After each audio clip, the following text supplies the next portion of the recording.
Ассалаумағалейкум, қадірлі Казспорт телеарнасының көрермендері, сіздердің назарларыңызда көкпардан ересектер арасындағы Қазақстан Республикасының 17-ші чемпионаты.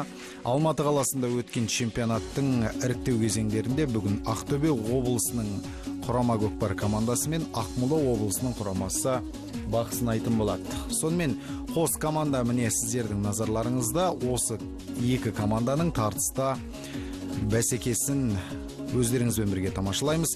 Алдағы 40 минутта, яғни қос тайымда 20-20 минуттан екі команданың қайсының мерейі үстем болады, оны өздеріңізбен бірге көретін боламыз. Жалпы ең алғаш 2000 жылы басталған чемпионатқа қос команданы тұрақты түрде қатысып жүр деп айтуға болмайды. Десек те тәжірибелері жоқтан жақсы командалар. Сонымен Ақмола облысының көкпар командасының тізімі сіздердің назарларыңызда. Бірінші нөмірде Манас Мұхамедқали, Алихан Қалыбаев, Данияр Оспанов, Азамат Қадыров, Дәулет Ермағанбетов, Абылайхан Амангелдинов, Нұрсұлтан Амангелдинов, Арымбек Әбікенов, Руслан Тимурзин, Дидар Сағындықов, Арман Абжанов, Аманат Тоқабаев. Міне дәл осы тізімдегі жігіттер өнер көрсетеді. Команданың жетекшісі Ерғали Тоқабаев, команданың жаттықтырушысы да Ерғали Тоқабаев. Ерғали Тоқабаев өздеріңіз жақсы білетіндей, осы Ақмола облысының сапында біраз жыл өнер көрсеткен кәнігі спортшы. Ақтөбе облысының командасының тізімі міне сіздердің алдарыңызда тұр. Бірінші нөмірде бастайтын Мағжан Ахетов, ары қарай Мейрамбек Алиев, Самат Абир, Тимур Иманғалиев, Нұрлан Додай, Шыңғыс Бошанов, Бейбарыс Маратұлы, Шымболат Тұрдыбай, Дәулет Сейділлә, Серік Мырзашев, Нұралы Бұздаев, Бердіғали Жәкішев. Команданың жетекшісі Бақтияр Төлеуов, команда жаттықтырушысы Абат Аймағамбетов. Ал ортадағы төрешілермен таныстыра кетейік. Ортадағы төреші міне сіздердің назарларыңызда Бақытжан Төлеген. Бақытжан Төлегеннің көмекшілері, яғни қапталдағы төрешілер Ғани Нұржанов, Бақытжан Кенжебеков және Ырыскелді Байтасов. Қостанай, Маңғыстау, Қызылорда облыстарының төрешілері бүгінгі ойынға әділ төрелік ететін болады. Көкпар ойынның ережесі өзгергенін біз өздеріңізге айтып келеміз, және толыққанды барша көрермендеріміз білмейінше айтудан жалықпаймыз. Қос команда қазір өздерінің шеңберлеріне қарай серкені тартатын болады. Әдеттегідей көкпардың өзінің дәстүріне сәйкес қос команданың жігіттері бір-біріне сәттілік тілескеннен кейін ортада айшықты бәсеке басталады. Әрқайсысы өздерінің шеңберлерінің тұсына апарып туларын тігіп қояды. Осы ту тіккен тұстағы шеңберге келіп серкені тастауға тиісті. Яғни ежелгі ата-бабамыздың дәстүрі бойынша әр ауылына тартса, қазір осы жалпы командалық көкпарға өз шеңберіне тартатындай жағдай жасаған. Ортадағы төреші Қасқа Қарагерді тізгіндеп өз орнына келіп жайғасты. Бақытжан Төлегеннің пәрменімен ойында басталып кетті. Шеңберде жатқан серкені кім бірінші жерден ілетінін байқайық. Әзірге талас тартыс. Ақмолалықтар міне серкенің сирағына әдемілеп жабысты.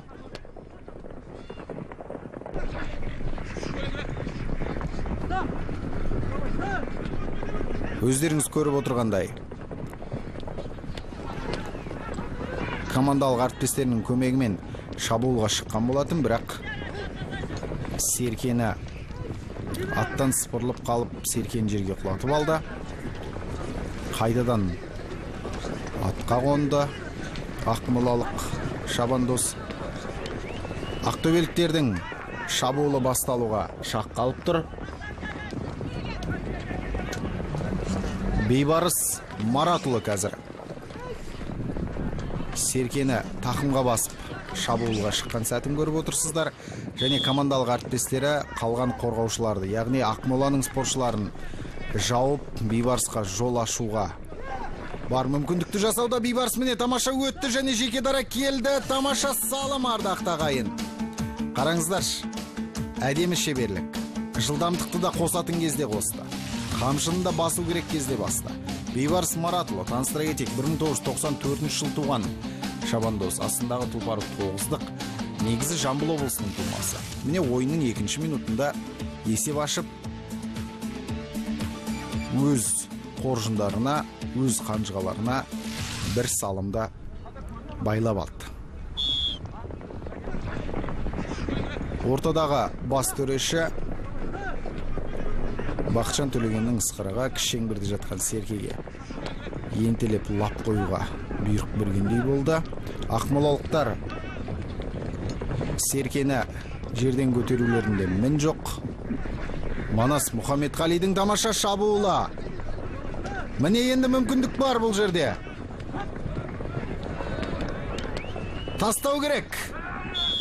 Және бұл салым ардақтағай. Тамаша жауап қайтарды. Манас Мұхаметқали 1985 жыл туған шабандоз. Астындағы тұлпары Ардакүрең. Ақмола облысының ойыншысы міне ойынның 3-ші минутында тамаша жауап қайтарғанын көрдіңіздер. Есеп 1-1. Енді ойынның көркі одан ары қарай қыза түседі. Қай команданың жігіттері ерекше дайындалып келгенін көрсететін болады. Әзірге екеуі де тамаша.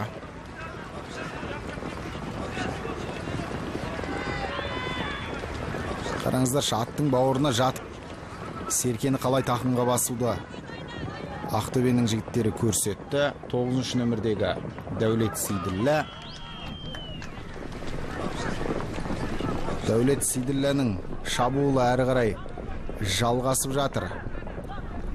Міне тамаша өтті, дәл мәренің тұсында, бірақ қорғаушының бұл жердегі керемет ойын өрнегін көрдіңіздер. Аманат Тоқабаев барынша өнер көрсетті. Осылайша өз мәресін тағы бір салымнан қорғап қалды. Әзірге есеп 1-1, ортада жекпе-жек сайысы. Яғни жалпы командалық тартыс. Кешіріңіздер, өйткені Серкенің жиегінде жатып қалған кезде салым саналмайды. Тиісінше дәл осылай жалпы жігіттер бірден осы ортадағы шеңберде жатқан Серкеге атой салатын болады. Ақмола облысының сабаздары Серкені тақымға басып алды. Қалай ауыстырып жатыр. Сары түсті киім киген жігіттер Манас Мұхаметқалиға Серкені ұзатып берді. Ардакүреңмен шабуылға шыққан сәті. Ақтөбеліктердің де қорғаныста тамаша өнер көрсететін көкпардың шын жанкүйерлері өте жақсы біледі. Манас Мұхаметқалиға сәлде болсын командалық әріптестерінің көмегі керек. Міне құр жүрген бір ойыншыны көріп отырсыздар. Осындай кезде додаға кіріп шабуылшыға жәрдемдесуге тиісті. Міне қазір тамаша мүмкіндік, жеке шыққан сәті қалай болар екен? Қабат деген. Серкені тастауын тастады, бірақ мәренің дәл ортасына түсе қойған жоқ. Ортада қайтадан жекпе-жек сайысы, яғни жалпы командалық тартыс басталады. Міне барлық жігіттер бірдей жұмылдырылды.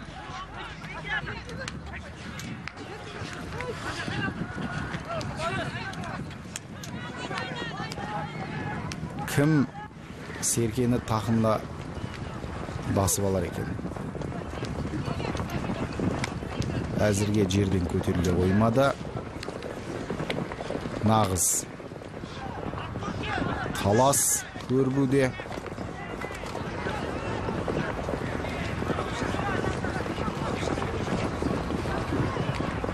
Қараңыздар, Серкені ар жылқып, бер жылқып шеңберден шығарып жіберді. Міне Ақтөбелік балуанның Серкен жерден әдемі көтеріп кеткенін көрдіңіздер.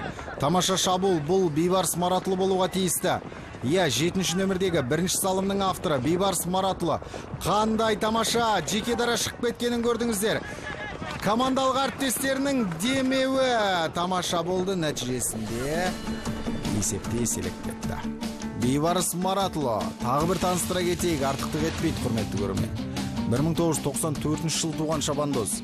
Астындағы тұлпары 9-дық. Нағыз көкпардың қайнаған ошаға Жамбыл облысынан шыққан. Ойынның 9-шы минутында есепті 2-1-ге жеткізді. Қос команданың жігіттері алма кезек ауысып, салымды өз мәрелеріне тартып кеткенін көріп отырсыздар. Енді кезек ақмолалықтарда. Кімнің бағы жанады? Әрине, бабы келісіп, бағы жанып тұрған командаға жеңістің бұйырары хақ. Ақтөбелік жігіттердің құрыштай қолдары қазір жұлып кеткенін көрдіңіздер. 9-шы нөмірдегі Дәулет Сейділлә шабуылға шықты. Дәулет Сейділләнің шабуылы қандай нәтижемен аяқталар екен? Қорытындысы қалай болады? Мәреден әзірге алшақтап барады. Қалың доданы бұрып жармаса да айналып өткенін көрдіңіз. Ойын алаңның сыртына шығып кетеме деп едік. Жоқ, Серкені бірақ жерден құлатып алды. Мағжан Ахетов міне еңкейді. Қараңызшы, қолдың қандай күші тамаша. Біраз жерге дейін созып барып еді, енді ат тұяғының астына жаншылып қалғаннан кейін Серкені амалсыздан қолынан үзіп алғанын көрдіңіз. Ақмолалық палуандар Серкен жерден көтерді. Тартып алар ма екен?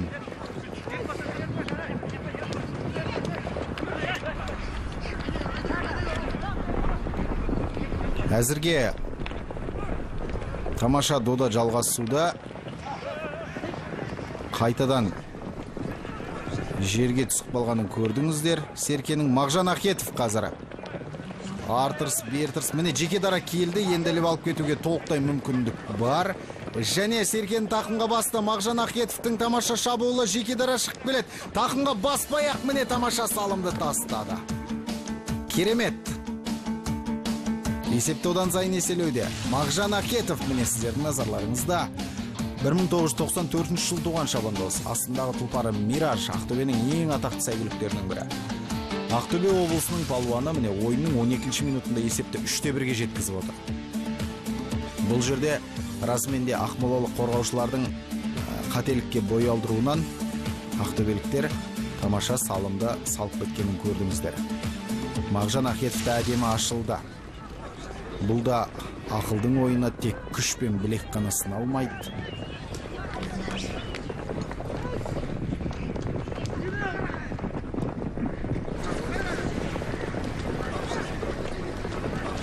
Кімен кейіп Серкені жерден бірінші көтерер екен.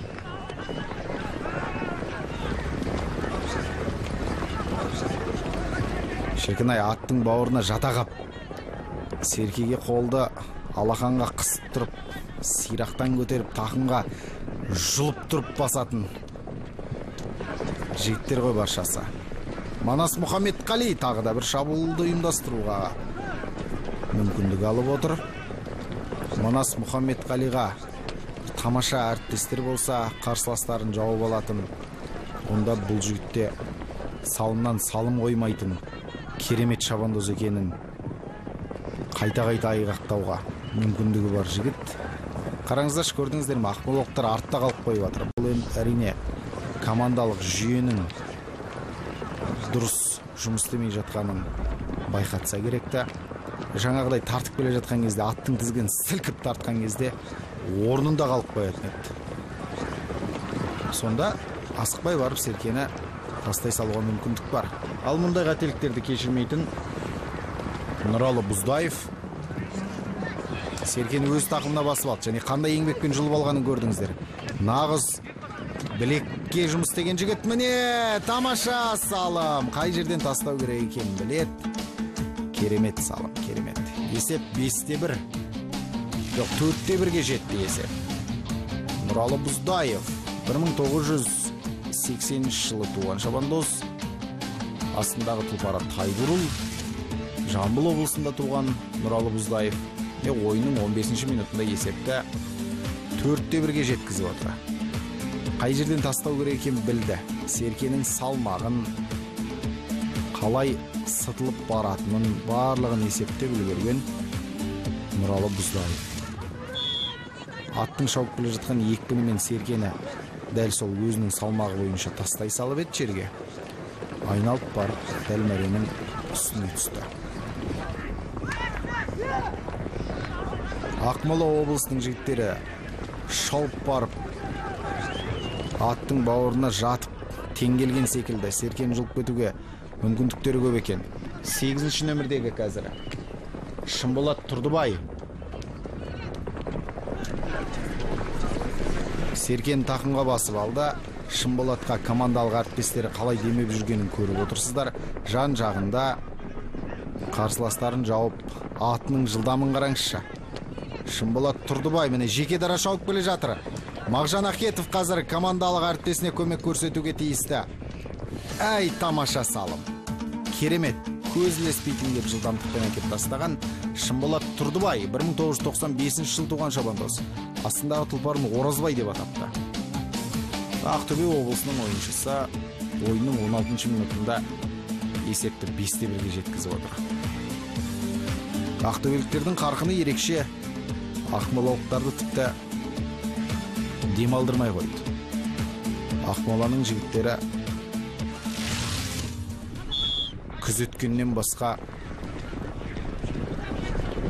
шаруалар қалмады. Амалдың жоғында көріп отырмыз. Бірақ десекте мына Манас Мұхаметқалисында өте мықты ойыншыларға командалық әріптестерінің көмегі ауадай қажет ақ. Әй, Серкені жерден көтеруін көтерді ғой, бірақ соны соңына дейін тақымға басуға күші жетпей қалды. Бәлкім ыңғайсыз көтерген шығар, тақымға баса алмады. Ақжал Төбелді көріп отырсыз, Серкеге жақындаған. Енді ортада жекпе-жек сайысы болады. Бүгінгі ойынның, бүгінгі кездесудегі алғашқы жекпе-жек. Жекпе-жек екі адам ортаға шығып 2 минуттың ішінде Серкені жерден көтеруге тиісті. Егер 2 минутта көтере алмаса, онда басқа адамдар шығатын болады. Атта ауысады. Азамат Қадыров пен Самат Әбиірдің арасындағы жекпе-жек. Әзірге екеуі де еңкеуге асығар емес. Мына Сараттың қалай жұмыс істеп жатқанын көріп отырсыздар.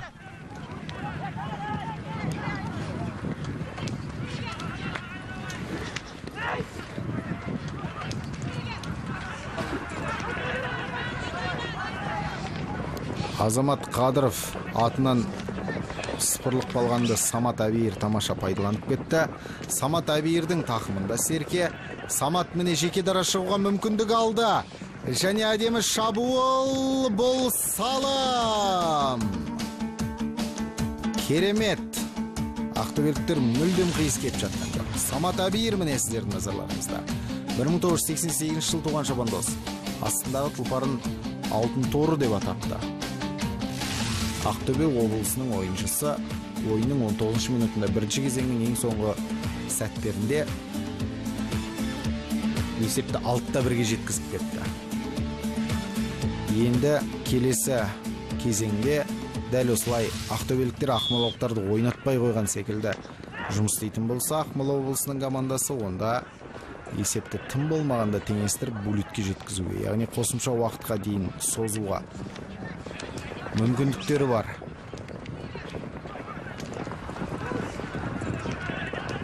Міне Серкеге еңкейіп жерден көтергісі келген ақтөбеліктердің, бірақ оған мүмкіндігі болмай қалды. Ат тұяғының астында жаншылып әлі жатыр.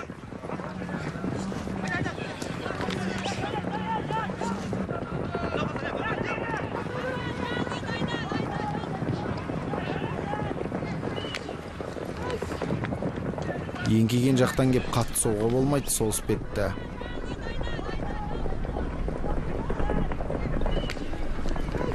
Шымболат Тұрдыбай Серкені жерден көтерген кезде аттың екпінін басты. Шымболат Тұрдыбай төрешінің сықырығынан кейін Серкені жерге тастады, оның өзінде де түспей қалғанын көріп отырсыздар. Осылайша бірінші кезең өз мәресіне жетті. Ақтөбе облысы Ақмола облысынан 6-1 есебімен алды.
Арнамызға енді ғана қосылған көрермендер болса айта кетейік, бұл Алматыда өткен Қазақстан Республикасының көкпардан ересектер арасындағы 17-ші чемпионаты. Бүгінгі хабарымызда Ақмола облысы мен Ақтөбе облысының көкпар командалары өзара бақ сынасып жатыр. Бұл әзірге топтық кезеңнен іріктеу. Бірінші таймның қорытындысы бойынша Ақтөбе Ақмола облысын 6-1 есебімен ұтып келеді. Екінші кезеңде төрешінің ысқырығы беріле салып, Серкеге жаппай лап бере қалғанда ақмолалықтар тақымға басуға тырысқанымен 9-шы нөмірдегі Руслан Тимурзин ойын алаңның сыртына шығып кетті. Тиісінше енді ортада жекпе-жек сайысы болады. Бақытжан Төлегеннің ысқырығы қос спортшыға баста дейтін пәрменді берді. Азамат Қадыров пен Самат Әбиір екі команданың ең мықты жекпе-жекшілері.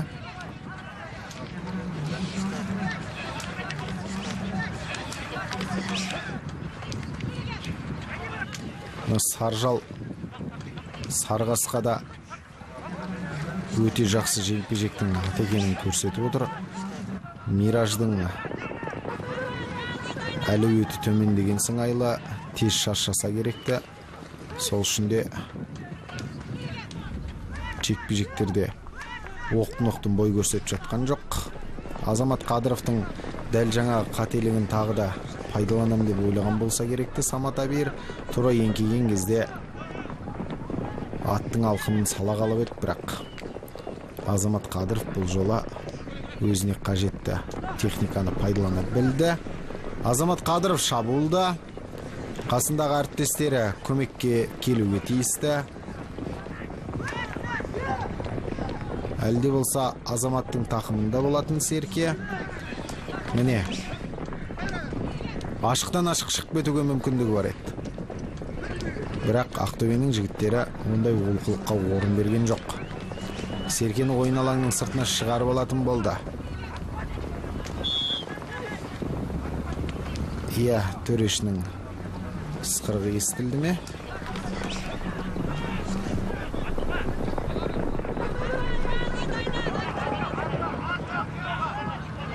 Серкені ойын алаңның сыртына шығарып жіберді. Енді ортада жекпе-жек сайысы тиісінше.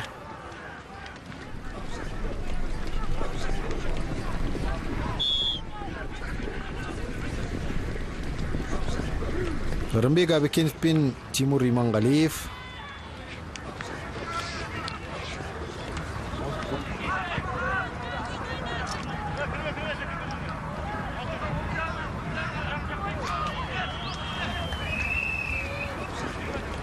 Ақмолалықтар жекпе-жекте тамаша өнер көрсетуде. Тимурға еңкею керек еді дер кезінде, бірақ ондай мүмкіндікті пайдалана алмады.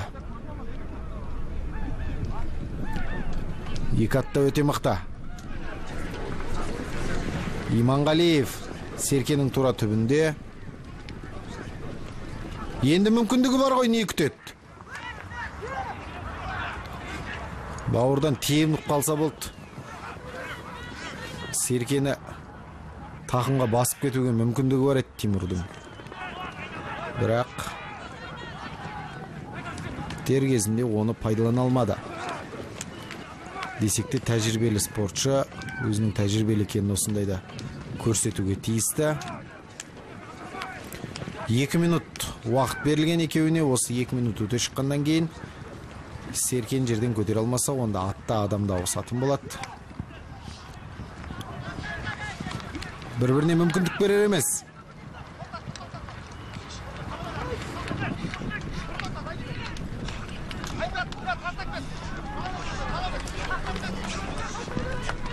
Атта адамда ауысатын сияқты.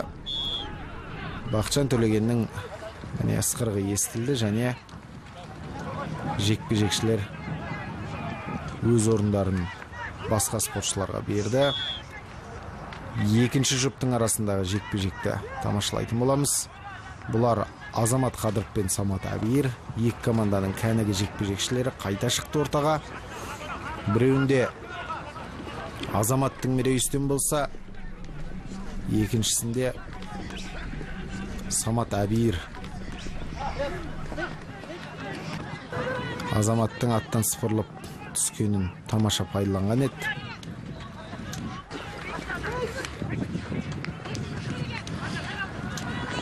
Еңкеуге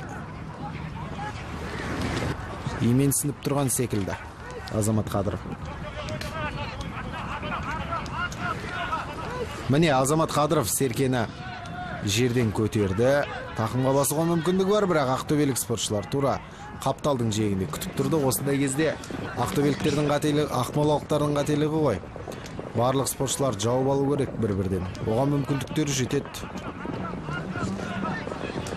Міне, бірден Серкені өз тақымына басып, Шынболат Тұрдыбай қазір шабуылға шықты және жеке дара келген сәті әттеген ай. Әдейі мүмкіндікті жіберіп алды. Бірінші кезеңдегі қарқыны қайда? Жай ғана сыпырып, итеріп апарып тастай салса да салым болайын деп тұр. Шынболат Тұрдыбай өз олқылығының орнын толтырғысы келді ме? Серкені қайтадан тақымға басуға тырысқан, алайда ойын алаңның сыртына шығарып алды. Тамаша тартыстың нәтижесі. Ортада енді қайтадан жекпе-жек сайысы орын алатын болады. Самат Әбиір мен Азамат Қадыров қайтадан шығарма, әлде басқа спортшыларда жекпе-жекте бақ сынауға жіберем екен, көрейік. Нұрсұлтан Амангелдинов пен Мағжан Ахетов. Мағжан Ахетовтың астындағы ең мықты ақтөбенің жекпе-жекшілерінің бірі, жекпе-жек аттарының бірі Мираж. Міне, Мағжан Ахетов қазір Серкен жерден ілуге тырысқанымен, ниеттенгенімен одан ештеңе шықпады. Әлде мүмкіндігі бар. Екеуіне берілген уақыт 2 минут. Осы 2 минуттың ішінде Серкен жерден көтеруге тиісті. Амангелдинов қазір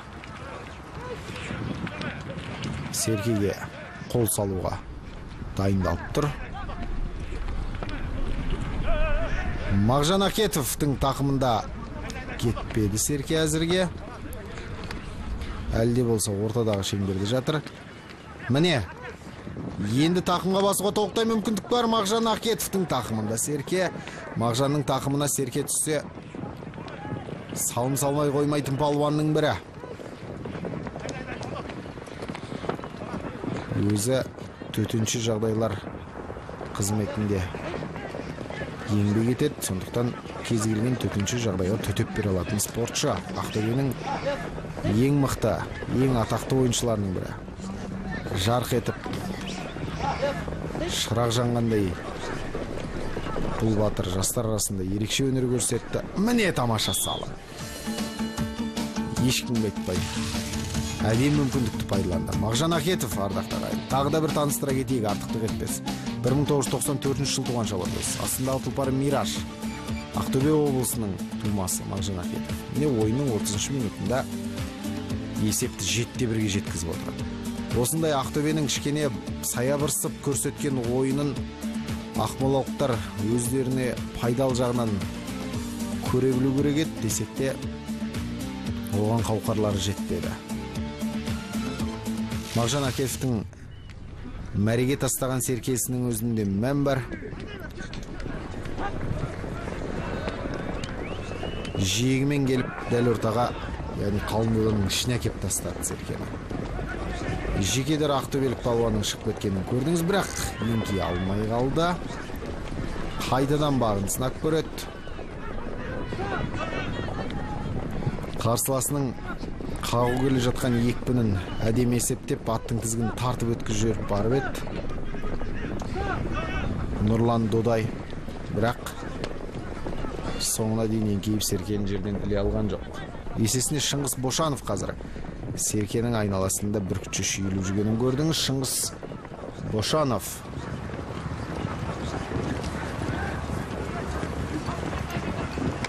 Серкенің тақымға басып шықты да командалық әріптесіне ұзатып жіберген сыңайлы. Міне ақтөбеліктердің тамаша бір шабуылы мәренің дәл түбінде, және бұл салым емес.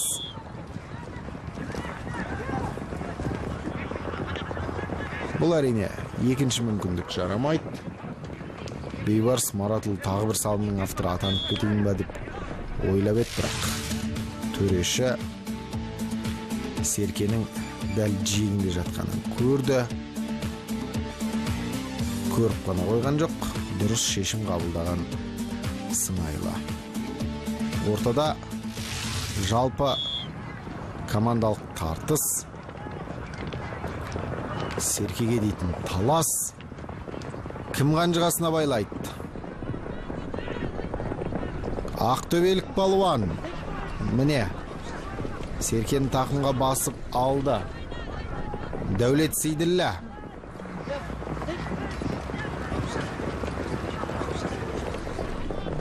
Дәулет Сейділләнің тамаша салымы. Айтып ауыз жиғанша, көзді ашып жұмғанша, Дәулет Сейділлә есепті 8-1-ге жеткізіп кетті. 1998 жыл туған шабандоз. Өте жас бала. Астындағы тұлпарын Адидас деп атап берді. Оңтүстік Қазақстан облысының тумасы бұл ойыншы. Міне ойынның 34 минутында есепті қайта-қайта еселеді. Қалған 5 минут уақытта, құрметті көрермен, ақмолалықтардың 8 салым салып үлгермесі ақиқат.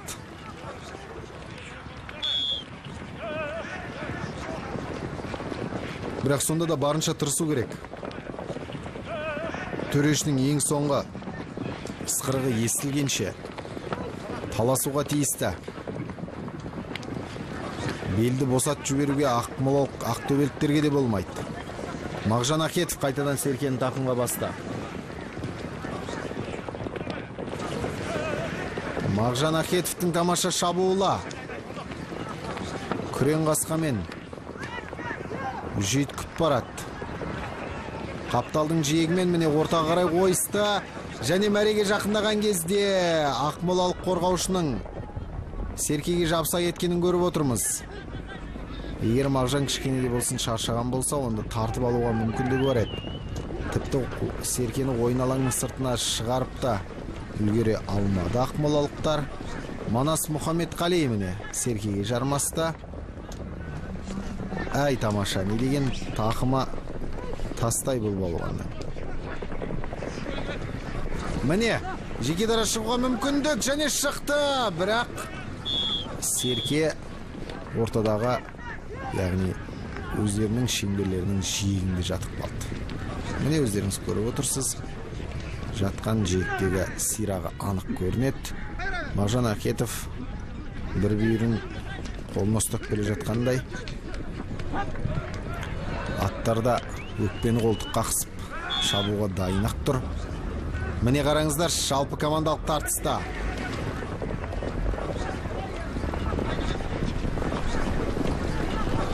Нұрсұлтан Амангелдинов Серкен тақымға басып алды және өз мәресінің түбінде. Нұрсұлтан Амангелдинов жеке дара шықты, бұл мүмкіндік. Енді қосу керек жылдамдыққа. Таста Серкені. Ай, деген ай, өтіп кетті. Қайта келуге мүмкіндік бар. Қайта шапқан жау жаман деуші еді. Бірақ әдемі мүмкіндікті мүлт жіберіп алды. Тәжірибенің төмендігінен болса керек ағайын. Сонда да кеш емес, әлі 2-3 минут уақыт бар. Азамат Қадыров пен Самат Әбиевтің арасындағы жекпе-жек қайтадан. Бауырға жата қалшы балуан. Аттың бауыры да қазақ бекер айтпайды ғой. Ат жалын төсейді. Сондықтан жалға төселіп жатқан жалға жатып, жабыса кетіп Серкені жерден ілуге мүмкіндігі бар. Және оны қайталады да, айтқанды істеді. Десек те, Серке әзірге ешкімнің тақымында емес. Міне, Нұрсұлтан Амангелдинов қайтадан Серкені алдына өңгеріп алғанын көріп отырсыздар. Әдемі алып келе жатыр. Шіркін ай, қазандық болғанда осындайда дейсің. Әй, тамаша! Керемет салым. Қадап тұрып ортадағы шеңберге тастап кеткенін көрдіңіздер. Нұрсұлтан Амангелдинов, ардақты ағайын, бұл салымның авторы. Міне сіздердің назарларыңызда 1993 жыл туған шабандоз, астындағы тұлпарын хан деп атапты. Ақмола облысының ойыншысы. Ойынның 38 минутында есепті 8-2-ге жеткізіп отыр. Қазір алдына өңгеріп алады әдеміреп. Не көрдіңіздер ме? Сөйтті де оң қолмен білектің күшін салып қадап тұрып мәреге тастап кетті және мәре сызығының қақ ортасына түскен жайы бар, шаңын бұрқ еткізіп. Сәл болмағанда шығып кете жаздады. Бұл ақмолалықтар енді ғана қарқын ала бастады. Басында бір әдемі салынып салып еді. Бірақ одан кейін қарқындарына қарқын қосып, екпініне екпін қосып, жанкүйерлерінің жігерін жасытпауға онша қатты тырыса қоймады. Тырысып та бағып жатқан шығар, десек те нәтижесі аздау. Ақтөбеліктердің тамаша шабуылы. Бейбарыс Маратұлы Серкені тақымға басқан, бірақ түсіріп алды жерге. Кімен кейіп Серкені жерден алар екен. Ақмолалықтар міне тақымға басуға дайын. Ойынның соңғы сәттерінде барып ояна бастаған сияқты, бірақ Нұралы Бұздаев Серкені өз тақымына басты және жеке дара келген сәті бұл салым болуға тиісті. Сырғытып әкеп тамаша салым салып кетті. Есеп 9-2, құрметті көрермен. Нұралы Бұздаев нағыз тәжірибелі ойыншы екенін осылайша көрсетіп отыр. 1980 жыл туған шабандоз, астындағы тұлпары Тайбұрыл. Жамбыл облысында туған, ойынның 39 минутында салым салды. Қараңыздар, қайталап көріністен жеке дара шығып кетіп, бұл жерде аттың тізгінін сәл ғана тартып, еңкейдіп әкеп, сырғытып әкеп Серкені дәл мәренің қақ ортасына қалдырды ғой, шіркін ай. міне шеберлік, тамаша ойыншы тәжірибесі бар екен көрініп тұр. Бұл соңғы шабуыл болатын шығар, өйткені аз ғана уақыт қалды. Санаулы секундтар десек те артық айтпаймыз.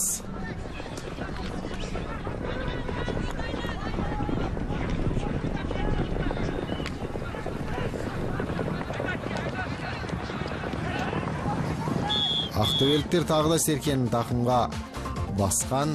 Бейбарыс Маратұлы болатын, бірақ төрешінің ысқырығы естілді.